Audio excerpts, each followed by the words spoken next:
जय माँ काली दोस्तों, आप सभी को मेरा नमस्कार। कैसे हैं आप सभी? मुझे आशा है कि आप सभी बहुत अच्छे होंगे और सभी स्वस्थ होंगे। आप सभी पर माता माँ काली का आशीर्वाद और भगवान भोलेनाथ का आशीर्वाद, साथ ही माँ की 64 योगिनियों का आशीर्वाद और 10 महाविद्याओं का आशीर्वाद बना रहे। आप सभी स्वस्थ रहें, खुश रहें, खुशहाल रहें। माता रानी से यही प्रार्थना है आप सभी के लिए। माँ काली सभी की झोलियां भरे, सभी को तरक्की दे, सभी के अन्न धन के भंडार माँ भरे और सभी को निरोगी काया दे। एक बार फिर से एक नई जानकारी के साथ मैं आप सभी का स्वागत करती हूँ अपने YouTube चैनल काली माँ की बेटी में। तो अगर आप पहली बार मेरे चैनल पर आए हैं तो चैनल को सब्सक्राइब जरूर करिएगा, साथ ही बेल आइकन को प्रेस कर दीजिएगा ताकि आने वाली हर वीडियो, हर जानकारी आप तक सबसे पहले पहुंचे। साथ ही वीडियो को लाइक करके अपना प्यार भरा आशीर्वाद ज़रूर दीजिएगा। तो मैं शुरू करती हूँ आज की वीडियो को। आज की वीडियो में मैं आपको बताऊंगी कि अगर आप एक भक्त से भगत बनना चाहते हैं, आप समाज सेवा करना चाहते हैं, जन कल्याण का कार्य करना चाहते हैं, तो आपको कौन सी बातों का ध्यान रखना बेहद ज़रूरी है। अगर आप गद्दी लगाना चाहते हैं, शक्तियों के माध्यम से आप लोगों का भला करना चाहते हैं, तो ये बातें तो आपको पता होना बेहद ज़रूरी है। अगर ये बातें आपको नहीं पता है तो ना ही आप किसी शक्ति को अपने घर बुला पाएंगे, ना ही आप उनसे अपना कार्य ले पाएंगे। अगर आपके पास गुरु है और गुरु के द्वारा आपको शक्तियाँ प्राप्त हुई हैं, तो फिर गुरु ही आपको ये सब बातें बता देंगे। आपको ज़रूरत नहीं पड़ेगी किसी से पूछने की, क्योंकि बिना गुरु के कभी गद्दी नहीं लगाई जाती, कभी गद्दी चलाई नहीं जाती। और गुरु ही होते हैं जो आपको भक्त से भक्ताई की लाइन में आगे बढ़ने के लिए आपका हमेशा मार्गदर्शन करते हैं। इसलिए गुरु होना तो बेहद आवश्यक है, चाहे आप भक्ताई लाइन में हो, चाहे आप भक्त लाइन में हो, क्योंकि एक गुरु ही होते हैं जो आपको ईश्वर से मिलवाते हैं, आपको आपके लक्ष्य तक पहुंचाते हैं।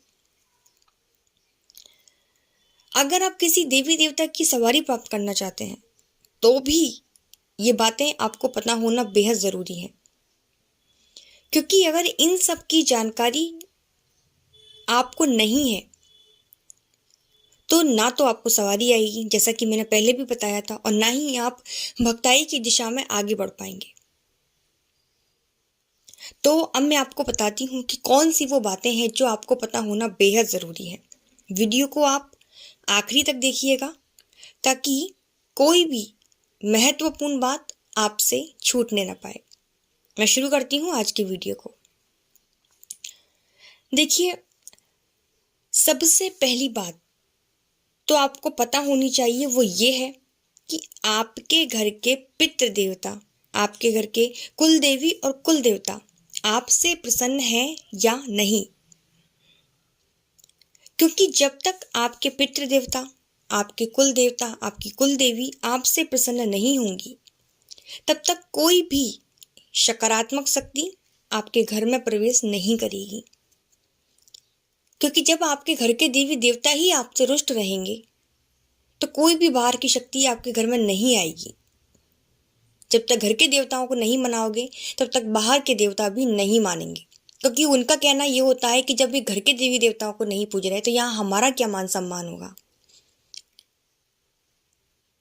तो जब आपके घर के देवी देवता ही आपसे रुष्ट रहेंगे तो बाहर की शक्ति भी आपसे प्रसन्न नहीं होगी। इसलिए सबसे पहले आपको ये पता करना होगा कि आपके घर में कहीं पितृदोष तो नहीं है, कहीं आपकी कुल देवी, आपके कुल देवता आपसे रुष्ट तो नहीं है। अगर ऐसा है तो आपको सबसे पहले उनको मनाना बहुत ज़रूरी है।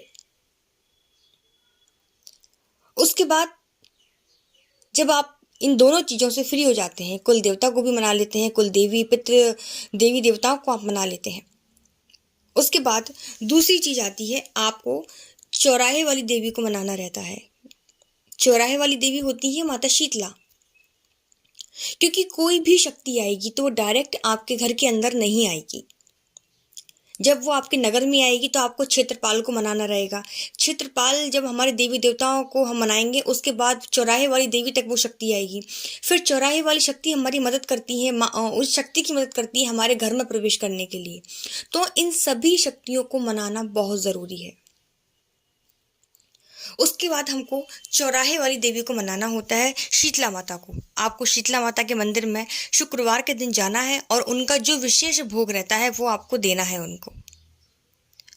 चौराहे वाली देवी माता शीतला को जब आप मना लेते हैं, उसके बाद बारी आती है आपके क्षेत्रपाल की, जो आपके क्षेत्र के देवता है, जो पूरे नगर की रक्षा करते हैं, पूरे क्षेत्र की रक्षा करते हैं। जैसे किसी के यहाँ क्षेत्रपाल के रूप में बाबा भैरवनाथ जी पूजे जाते हैं, किसी के यहाँ देवी भी पूजी जाती है, माता काली भी क्षेत्रपाल के रूप में होती है। तो आपके नगर के क्षेत्रपाल कौन है, आपको वहाँ जाना है और आपको विशेष प्रकार का जो भी उनका भोग रहता है, अलग अलग नगर के अलग अलग क्षेत्रपाल होते हैं, अलग अलग ग्राम के अलग अलग देवता होते हैं, उनको आपको मनाना है। उसके बाद जब आप घर के देवी देवताओं को मना लेंगे, आप चौराहे वाली देवी माता शीतला को मना लेंगे, आप क्षेत्रपाल, आपके जो ग्राम देवता है उनको मना लेंगे। जब ये सभी चीज़ें हो जाएंगी, उसके बाद आपको आपके शरीर का आकलन करना है। और शरीर का आकलन गुरु के द्वारा होगा। आप किसी चौकी पर जाकर भी ये करवा सकते हैं। कहीं आपके शरीर के अंदर कोई नकारात्मक ऊर्जा तो नहीं है, कहीं आपके घर के अंदर तो कोई नकारात्मक ऊर्जा नहीं है। क्योंकि अगर घर के अंदर भी नकारात्मक ऊर्जा होगी तो वो सकारात्मक शक्ति जिसको आप मनाना चाह रहे हैं वो घर के अंदर प्रवेश नहीं करेगी। तो आपको आपके घर का भी शुद्धिकरण करना है, आपको आपके शरीर का भी शुद्धिकरण करना है। जब ये सारी चीज़ें हो जाएंगी, उसके बाद जो भी आपके इष्ट देवी देवता है, जिनकी भी आप साधना करना चाहते हैं, जिनकी भी आप गद्दी लगाना चाहते हैं, उसकी साधना फिर आपको आपके गुरु के सानिध्य में करनी है। क्योंकि अभी तो हमने रास्ता साफ किया है उनके आगमन के लिए, और जब रास्ता साफ होगा और जब आप उनकी साधनाएं करेंगे तो वो बड़ी आसानी से प्रसन्न होकर आपके ऊपर चली आएंगी, आप पर कृपा करेंगी और आप उन शक्तियों के द्वारा जन कल्याण कर पाएंगे, लोगों की सेवा कर पाएंगे। कोई भी अगर आप साधना करें तो गुरु के सानिध्य में ही करें, क्योंकि गुरु बेहद आवश्यक है। गुरु के बिना आप कुछ भी नहीं है। क्योंकि आप जो चीज़ करने वाले हैं, आप जिन चीज़ों को पाना चाहते हैं, वो गुरु पहले से उन चीज़ों में महारती हासिल कर चुके हैं। इसलिए ये सभी साधनाएं आप गुरु के सानिध्य में करें। तो ये कुछ जानकारी मैंने आपको दी जो एक भगत बनने से पहले आपको पता होना बेहद आवश्यक है। मुझे उम्मीद है आपको ये वीडियो पसंद आया होगा। वीडियो अच्छा लगे तो वीडियो को लाइक ज़रूर करिएगा और कमेंट में सभी को जय माता दी, जय मां काली ज़रूर लिखना है। कमेंट सेक्शन में आप मुझसे जो भी प्रश्न पूछते हैं उनका जवाब मैं अपने दूसरे चैनल पर देती हूँ। तो आप सभी दूसरे चैनल को भी सब्सक्राइब जरूर कर लीजिए। उसका लिंक मैं आपको इस वीडियो के डिस्क्रिप्शन में दे दूँगी। सभी को जय माता दी, जय मां काली। धन्यवाद।